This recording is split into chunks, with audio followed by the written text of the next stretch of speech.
Welcome to Penrose Learning, where we make understanding easy. You start by isolating the machine to stop further spread, then document what you see.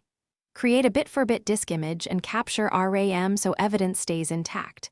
Next, gather process lists, open network connections, and compute file hashes to identify the malicious sample. Once done, label and store originals offline, work only on copies. This preserves proof, lets you compare cleaned files, and ensures you can revert if an analysis reveals a false positive or hidden payload.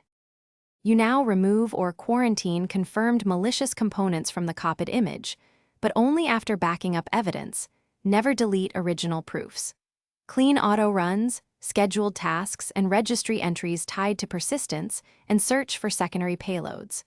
Once done, update OS and application patches, change compromised passwords, and revoke exposed credentials. Then run layered scans with different engines and manually inspect suspicious scripts and config files to ensure you finish by restoring services from verified clean backups or rebuilding hosts when integrity is in doubt, and then validate recovery with file integrity checks and behavior monitoring.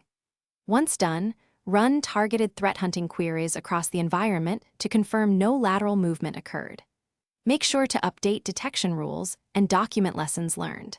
If you still see anomalies, preserve logs and forensic copies, and escalate to incident response specialists.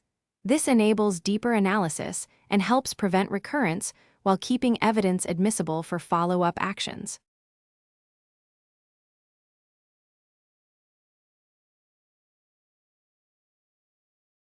Thanks for watching. If this was helpful, leave a like and consider subscribing. See you next time.